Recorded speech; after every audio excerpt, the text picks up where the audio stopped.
দেশ কোনো ব্যক্তি বা পরিবারের নয়, প্রধানমন্ত্রী জিয়ার শাহাদাত বার্ষিকীতে সমাধিতে শ্রদ্ধা, খাবার বিতরণ। হামে আরো ৮ শিশু মৃত্যু, নতুন করে আক্রান্ত ১,০৮৬ জন।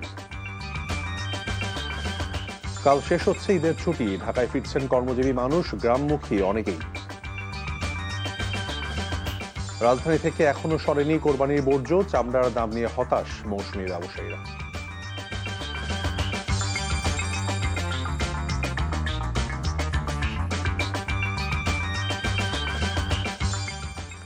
আসসালামু আলাইকুম, মীর তৌফিক হোসেন স্বাগত জানাচ্ছি এনটিভি রাতের খবরে। গ্রাউন্ড 7 শিরোনাম দেখছিলেন, এবার বলছি পুরো খবর। দেশ গঠন আর অসহায় মানুষের পাশে দাঁড়ানোই ছিল শহীদ রাষ্ট্রপতি জিয়াউর রহমানের আদর্শ। প্রধানমন্ত্রী তারেক রহমান কথা বলেছেন। বলেন, এই দেশ কোনো ব্যক্তি বা পরিবারের নয়, ২০ কোটি মানুষের। ৪৫তম শাহাদাত বার্ষিকীতে শহীদ জিয়ার সমাধিতে শ্রদ্ধা জানানো শেষে রাজধানীর বিভিন্ন স্থানে দুস্থদের মাঝে খাবার ও বস্ত্র বিতরণকালে এসব কথা বলেন বিএনপি চেয়ারম্যান। হাসান মাহমুদের রিপোর্ট। লাল সবুজের পতাকায় জিয়া তোমায় দেখা যায়, নেতাকর্মীদের এমন স্লোগান মুখরতার মধ্য দিয়েই শহীদ প্রেসিডেন্ট জিয়াউর রহমানের মাজারের পথে প্রধানমন্ত্রী পুত্র তারেক রহমান। জাতীয়তাবাদী আদর্শের জনক, বহুদলীয় গণতন্ত্রের প্রবক্তা শহীদ জিয়া ও সাবেক প্রধানমন্ত্রী বেগম খালেদা জিয়ার সমাধিতে শ্রদ্ধা নিবেদন করেন প্রধানমন্ত্রী তারেক রহমান। দেয়া হয় রাষ্ট্রীয় সালাম। পরে মন্ত্রিসভার সদস্য ও দলের সিনিয়র নেতাদের সাথে নিয়ে সমাধিতে পুষ্পস্তবক অর্পণ করেন বিএনপি চেয়ারম্যান। মাজার প্রাঙ্গণে আয়োজিত কোরআনখানি শেষে দোয়া মোনাজাতে অংশ নেন তারেক রহমান। স্বাধীন বাংলাদেশের অভ্যুদয়ের সাথে শহীদ প্রেসিডেন্ট জিয়াউর রহমানের নাম অঙ্গাঙ্গিভাবে জড়িত। তার উন্নয়ন আর অগ্রগতির সুবাস ছড়িয়ে পড়েছিল ৫৬,০০০ বর্গ মাইল জুড়ে। এরপর মানিক মিয়া এভিনিউ, শ্যামলী স্কোয়ার, মিরপুর সরকারি Bangla college, Pallabi metro station, ECB চত্বর, কুড়িল বিশ্ব রোড, বাড্ডাসহ অনেক স্থানে দুস্থদের মাঝে খাবার ও পোশাক বিতরণ করেন প্রধানমন্ত্রী। বলেন, দুস্থ মানুষের পাশে দাঁড়ানোই ছিল শহীদ জিয়ার আদর্শ। শহীদ জিয়ার রাজনীতিই ছিল মানুষের পাশে দাঁড়ানো, মানুষকে সহযোগিতা করা এবং দেশ গঠন করা। আসুন আমাদের আজকে শপথ হোক যে আমরা শহীদ জিয়ার সেই দীক্ষায় দীক্ষিত হয়ে আমরা দেশ গঠনের কাজে নিজেদেরকে নিয়োজিত করব ইনশাআল্লাহ। দিনের শেষ অংশে বিএনপির নয়াপল্টনের কেন্দ্রীয় কার্যালয়ের সামনে খিলগাঁও, বংশাল, যাত্রাবাড়ি, জুরাইন এবং সবশেষ ধানমন্ডি সহ মোট ১৬টি স্থানে খাবার ও বস্ত্র বিতরণ করেন প্রধানমন্ত্রী। বলেন, এই দেশ সবার। এই দেশটি আমাদের সকলের। এই দেশটি কোনো একটি রাজনৈতিক দল বা কোনো একক পরিবার বা কোনো একক ব্যক্তির নয়। এই দেশটি সমগ্র ২০ কোটি মানুষের দেশ। এছাড়া বিনামূল্যে চিকিৎসা সেবা প্রদান কার্যক্রমেও অংশ নেন প্রধানমন্ত্রী। Hasan Mahmud, NTV news, Dhaka. এদিকে দোয়া, আলোচনা সভা, খাবার বিতরণ এবং মেডিকেল ক্যাম্পের মধ্য দিয়ে দেশ জুড়ে শহীদ প্রেসিডেন্ট জিয়াউর রহমানের ৪৫তম শাহাদাত বার্ষিকী পালিত হচ্ছে। সকালে অর্থ পরিকল্পনা মন্ত্রী আমির খসরু মাহমুদ চৌধুরীর নেতৃত্বে চট্টগ্রামের রাঙ্গুনিয়ায় শহীদ জিয়াউর রহমানের প্রথম সমাধিতে শ্রদ্ধা নিবেদন করেন বিএনপি নেতাকর্মীরা। শহীদ জিয়াউর রহমানের শাহাদাত বার্ষিকীতে বগুড়ায় সদর ৬ আসনের সংসদ সদস্য রেজাউল করিম বাদশাহ শহরের দত্তবাড়ি শহীদ জিয়াউর রহমান শিশু হাসপাতালে মেডিকেল ক্যাম্পের উদ্বোধন করেন। এ সময় বিভিন্ন পর্যায়ের নেতৃবৃন্দ সেখানে উপস্থিত ছিলেন। ফরিদপুরের নগরকান্দা উপজেলায় গার্লস স্কুল মাঠে জিয়াউর রহমানের শাহাদাত বার্ষিকী উপলক্ষে আলোচনা সভা এবং দোয়া মাহফিলে প্রধান অতিথি ছিলেন পররাষ্ট্র প্রতিমন্ত্রী শামা ওয়াহিদ ইসলাম। শাহাদাত বার্ষিকী উপলক্ষে ফরিদপুরে খাবার বিতরণ এবং দোয়া মাহফিলে প্রধান অতিথি ছিলেন সদর আসনের সংসদ সদস্য চৌধুরী নায়াব ইউসুফ। আলোচনা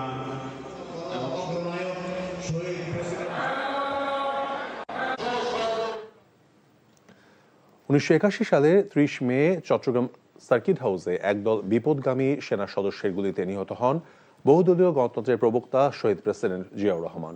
জিয়াউর রহমানের মৃত্যু নিছক কোনো হত্যাকাণ্ড নয়, এর পেছনে জড়িত দেশীয় এবং আন্তর্জাতিক ষড়যন্ত্র, এমন মত বিশ্লেষকদের। রাষ্ট্র ক্ষমতায় দীর্ঘ সময় থাকতে পারলে জিয়াউর রহমান দেশকে সমৃদ্ধির উন্নত শিখরে নিয়ে যেতে পারতেন বলে বিশ্বাস তার সহকর্মীদের। খান আলামিনের রিপোর্ট। ১৯৮১ সালের ৩০ মে শেষ রাত, চট্টগ্রাম সার্কিট হাউস।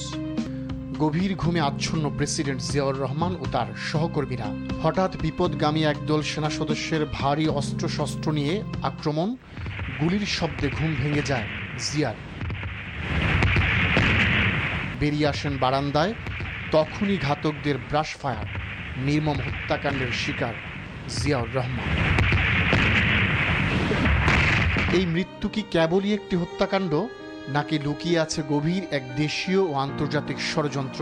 এই রাজনীতি বিশ্লেষক দীর্ঘদিন ধরেই বয়ে বেড়াচ্ছেন এই প্রশ্নটি। জিয়াউর রহমানের হত্যাকাণ্ডের সাথে জাতীয় ও আন্তর্জাতিক ষড়যন্ত্র যুক্ত ছিল।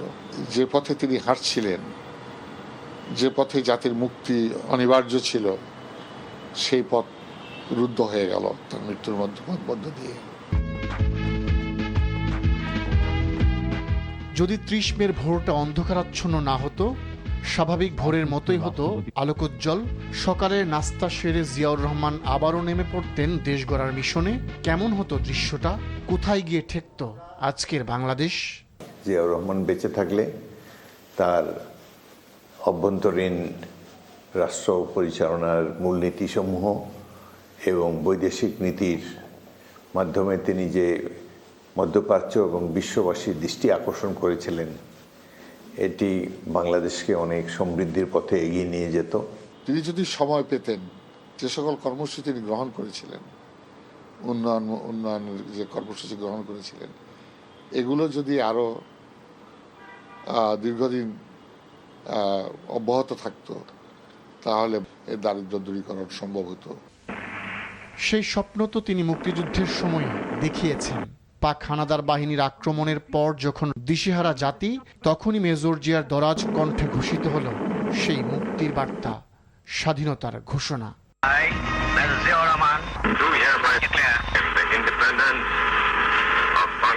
মুক্তিযুদ্ধের প্রাক্কালে রাজনৈতিক নেতৃবৃন্দ যখন দোদুল্যমান, এই সময় জিয়াউর রহমানের স্বাধীনতা ঘোষণা জনগণকে আশান্বিত করেছে, অনুপ্রাণিত করেছে। সেই জন্যই মানুষ তাকে অত্যন্ত আপন ভাবে এবং দুঃসময়ের কাণ্ডারি রূপে বিবেচনা করে। তারপর যতবারই দেশ খাদের কিনারে, ততবারই ত্রাতা জিয়াউর রহমান। ব্যক্তিগত জীবনে দুর্নীতি ও স্বজনপ্রীতির বিরুদ্ধে অবস্থান, পরাশক্তির প্রভাবমুক্ত জাতীয়তাবাদী আদর্শিক ধারার রাজনৈতিক দল বিএনপি গঠন, এসবই জিয়াউর রহমানকে চির অম্লান ও চিরঞ্জীব করে রেখেছে। আজ লক্ষ কোটি জেগেছে প্রাণ, টেকনাফ থেকে তেতুলিয়া, তুমি চির অম্লান চিরঞ্জীব জনতার নেতা জিয়া। খান আলামিন, এনটিভি নিউজ, ঢাকা। রাজধানীর আদ্দিন হাসপাতালে ৬ নবজাতকের মৃত্যুর তদন্তে গঠিত কমিটির প্রতিবেদন দিতে আগামী ৩ জুন পর্যন্ত সময় বাড়ানো হয়েছে। সকালে স্বাস্থ্য দফতরের স্বাস্থ্যমন্ত্রী সর্দার সাখাওয়াত হোসেন আরও জানান, আজ প্রতিবেদন জমা দেওয়ার কথা থাকলেও হাসপাতালে অবস্থানরত সন্তানহারা কয়েকজন মায়ের বক্তব্য নিতে না পারায় সময় বাড়ানো হয়েছে। সব তথ্যপাত্র সংগ্রহ করে আগামী ৩ জুন পূর্ণাঙ্গ প্রতিবেদন জমা দেবে কমিটি। মন্ত্রী আরও বলেন, হাসপাতালের চিকিৎসা ব্যবস্থা, ব্যবস্থাপনা এবং ঘটনার সঙ্গে সংশ্লিষ্ট সব বিষয় খতিয়ে দেখা হচ্ছে। হাজিদের নিয়ে প্রথম ফিরতি ফ্লাইট ঢাকায় অবতরণ করেছে। বেলা ১১টায় সৌদি এয়ারলাইন্সের ফ্লাইটটি জেদ্দা থেকে ৪১৯ জন হজযাত্রী নিয়ে ঢাকায় এসেছে। প্রথম দিনে ১৩টি ফ্লাইটে দেশে ফিরেছেন ৫,৪৩৪ জন হজযাত্রী। ১ জুলাই শেষ হবে ফিরতি ফ্লাইট। এবছর সৌদি সরকারের বেঁধে দেওয়া সময়ের মধ্যেই হজযাত্রীদের তাঁবু ভাড়া, পরিবহন চুক্তি, বাসা ভাড়া এবং ভিসার কাজ শেষ করে ধর্ম বিষয়ক মন্ত্রণালয়। গত ১৭ এপ্রিল রাতে হযরত শাহজালাল আন্তর্জাতিক বিমানবন্দরে প্রথম হজ ফ্লাইট উদ্বোধন করেন প্রধানমন্ত্রী তারেক রহমান। ঈদের ছুটির আজ তৃতীয় দিন। আগামীকালই শেষ হচ্ছে সরকারি ছুটি। পরদিন থেকে পুরোদমে শুরু হবে কর্মব্যস্ততা। তবে রাজধানীমুখী মানুষের চিরচেনা স্রোতের বিপরীতে এখনও ঢাকা ছাড়ছেন হাজারো মানুষ। মূলত ঈদের আগের তীব্র যানজট, ট্রেনের টিকিট যুদ্ধ আর নৌপথে ঝুঁকিপূর্ণ হুড়োহুড়ি এড়াতেই অনেকেই বেছে নিয়েছেন ঈদের পরের এই বিলম্বিত যাত্রা। বিস্তারিত জানাচ্ছেন নাহিদ প্রিন্স। ঈদের ছুটি যখন শেষের দিকে, শেকড়ের টানের গল্পটা তখনও ঠিক একই রকম। সদরঘাট লঞ্চ টার্মিনালে তাকালে বোঝার উপায় নেই যে ঈদ পার হয়েছে দুদিন আগে। প্রিয়জনদের সাথে ঈদের আনন্দ ভাগাভাগি করতে যারা দেরিতে রওনা হয়েছেন, তাদের উপস্থিতিতে বুড়িগঙ্গার তীর এখন মুখর। এখন রাস্তা কোনো জ্যাম নাই, গাড়ি গুড়ি নেই, এখন নিরিবিলি যাওয়া যাবে। ঈদের ভিতরে অনেক জ্যাম থাকে, ঠিক আছে, যার কারণে ফ্যামিলি নিয়ে যাইতে সমস্যা হয়, যার কারণে আমরা ঈদের পরে যাই। ঈদের আমেজ নিয়ে ট্রেনের শিডিউল ঠিক থাকলেও যাত্রীদের অনেকের হিসেবেই যেন আজ গরমিল ছিল। ঈদের আগে যে যাবো অনেক চাপ ছিল, ভিড়াভিড়ির জন্য যাইতে পারিনি, টিকিট পাই নাই, কিন্তু আসে ভাই টিকিট গাড়ি ফেল করে ফেলছি। আমি আইডিয়া করছি যে 10:30 ট্রেন, সেই হিসেবে বাসাতে বের হয়েছি, এখন এসে দেখি 10টায় সেরে গেছে। লঞ্চ আর ট্রেনের এমন নানা বিপত্তির বিপরীতে সড়কপথের চিত্রটা একদম ভিন্ন। রাজধানীর বাস টার্মিনালে দেখা গেছে স্বস্তির আমেজ। Nahid Prince, NTV news, Dhaka. কোরবানির পশুর বর্জ্য অপসারণ চলছে রাজধানী জুড়ে। গেল 2 দিনের তুলনায় এদিন অনেকটাই পরিচ্ছন্ন শহর পেয়েছে নগরবাসী। তবে পরিচ্ছন্ন কাজ এখনো চলমান রেখেছে 2 সিটি কর্পোরেশন। শনিবার গুলশান নগর ভবনে বর্জ্য অপসারণ কার্যক্রম নিয়ে ব্রিফ করেন ডিএনসিসি প্রশাসক শফিকুল ইসলাম খান। বলেন, ইতিমধ্যে উত্তরের বেশিরভাগ বর্জ্য অপসারণ শেষ। 3য় দিনের কোরবানির বর্জ্য মধ্যরাতের মধ্যেই সরানো হবে বলে জানান তিনি। এ সময় উত্তরে 10টি পশুর হাটে 4টি শতভাগ পরিষ্কার সম্পন্ন হয়েছে বলেও জানান প্রশাসক। বলেন, বাকি 6টি হাটের কাজ দ্রুত শেষ করা হবে। দায়িত্ব অবহেলায় প্রধানমন্ত্রীর নির্দেশে 2 কর্মকর্তাকে বদলির বিষয়ে সাংবাদিকদের প্রশ্নের উত্তর দেন উত্তরের প্রশাসক।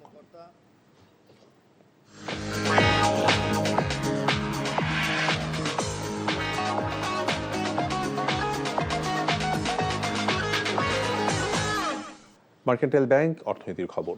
কাঁচা চামড়ার ন্যায্য দাম পাওয়া যাচ্ছে না বলে আবারও অভিযোগ করেছেন মৌসুমী ব্যবসায়ীরা। রাজধানীর পোস্তার আড়ত ঘুরে দেখা গেছে বিভিন্ন স্থান থেকে ঈদের 3য় দিনে কোরবানির হওয়া চামড়া আনা হচ্ছে। তবে আড়তদাররা লাখ টাকার গরুর কাঁচা চামড়ার দাম হেঁকেছেন 2 থেকে 400 টাকা। এই দামে বিক্রি না করে অনেকেই চামড়া নিয়ে বাড়ি ফিরেছেন, কেউ কেউ আবার কম দামে বিক্রি করেছেন। এদিকে আড়ত মালিকরা জানান, এবার 700 টাকার লবণ কিনতে হয়েছে 1000 টাকায়। এছাড়া আড়ত এবং শ্রমিকদের বেতন বাবদ প্রতি পিস চামড়ার খরচ হবে 350 টাকা। ঈদের 3য় দিনে রাজধানীতে ছিল উৎসবের আমেজ। পরিবার পরিজন নিয়ে ঘর থেকে বের হয়েছেন হাজারো মানুষ। রাজধানীর বিভিন্ন বিনোদন কেন্দ্র, পার্ক, দর্শনীয় স্থানে ছিল উপচে পড়া ভিড়। বিশেষ করে শিশু কিশোরদের উপস্থিতিতে মুখর হয়ে ওঠে বিনোদন কেন্দ্রগুলো। জুবায়ের প্রধানের রিপোর্ট। ঈদের ছুটিতে যারা ঢাকায় রয়ে গেছেন তারা সময় কাটাচ্ছেন পরিবার নিয়ে। বাংলাদেশ বিমান বাহিনী জাদুঘরে যুদ্ধ বিমান, হেলিকপ্টার আর খোলা আকাশের নিচে সাজানো নানা প্রদর্শনী ঘিরে ছিল দর্শনার্থীদের বাড়তি আগ্রহ। আমি বিমান, হেলিকপ্টার, যুদ্ধ বিমান আর অনেক কিছু দেখেছি। ঈদ তো খুব ভালোই কেটেছে, বাসায় ছিলাম এতদিন, এখন আজকে ঘোরার জন্য বের হয়েছি, এখন আরো জায়গায় যাব।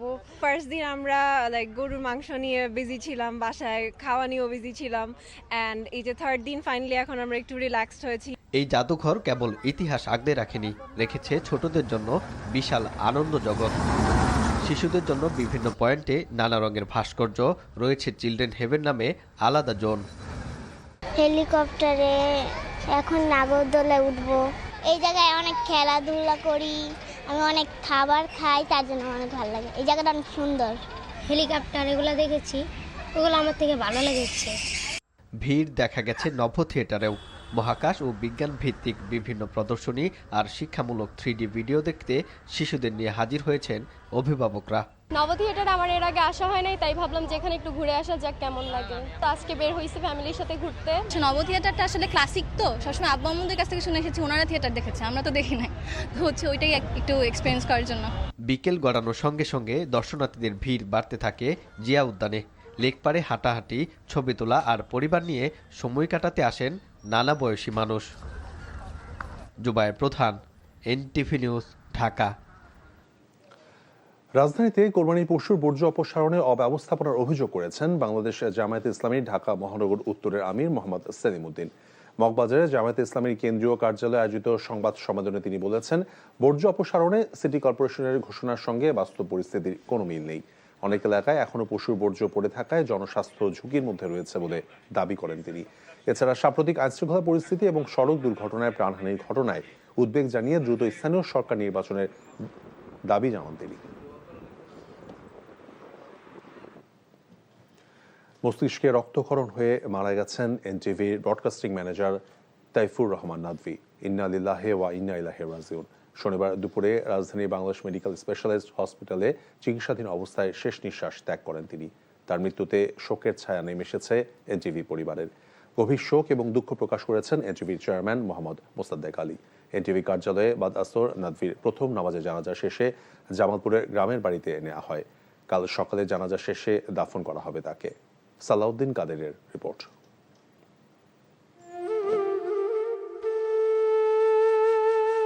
এনটিভির ব্রডকাস্টিং বিভাগের ম্যানেজার তাইফুর রহমান নাদভী নিজের দায়িত্ব পালন করছিলেন স্বাভাবিক নিয়মেই। সহকর্মীদের সঙ্গে কাজের ব্যস্ততায় কাটছিল সময়। হঠাৎ করে সোমবার রাতে অসুস্থ হয়ে পড়েন নাদভী। সহকর্মীরা তাকে হাসপাতালে নিয়ে যান। হাসপাতালের নিবিড় পরিচর্যা কেন্দ্রে চিকিৎসকদের সমস্ত চেষ্টা ব্যর্থ করে দিয়ে শনিবার দুপুরে মৃত্যুর কোলে ঢলে পড়েন নাদভী।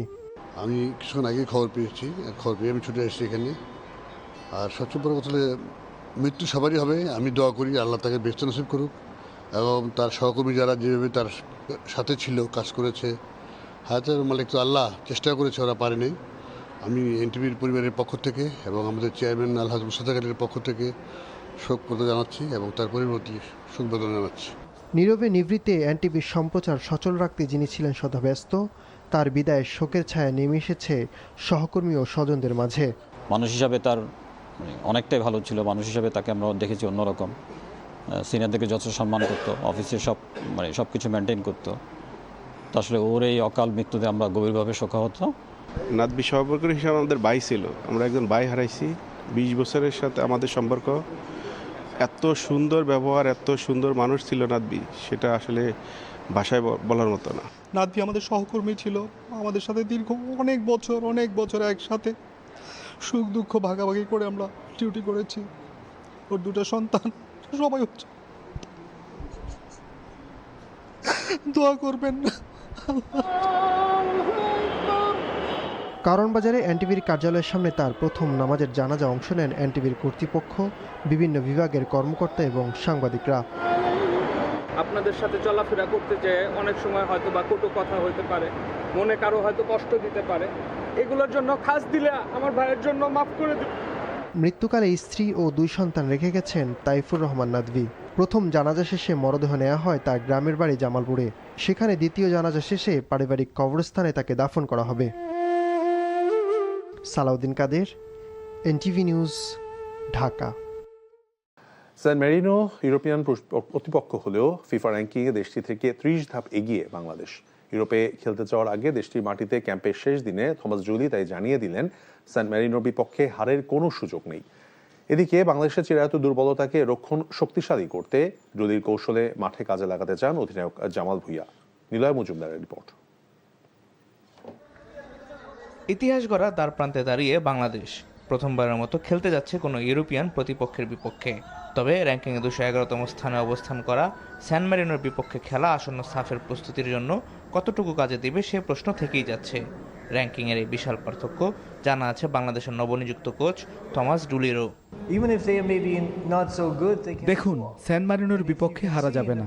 আমরা র্যাঙ্কিংয়ে ওদের চেয়ে অনেক এগিয়ে, এবং আমরা যে এগিয়ে আছি তা মাঠের খেলাতে আমাদের প্রমাণ করতে হবে।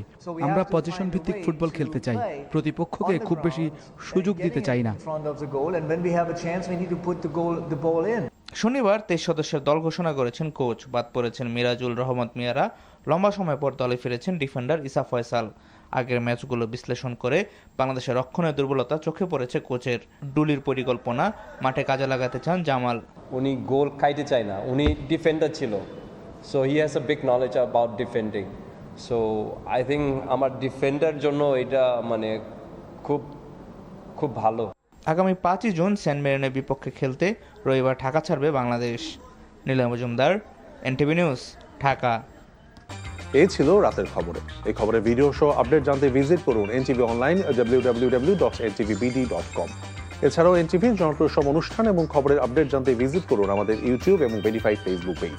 রাত 1টায় মধ্যরাতের খবর দেখার আমন্ত্রণ রইল। ধন্যবাদ সবাইকে। শুভরাত্রি।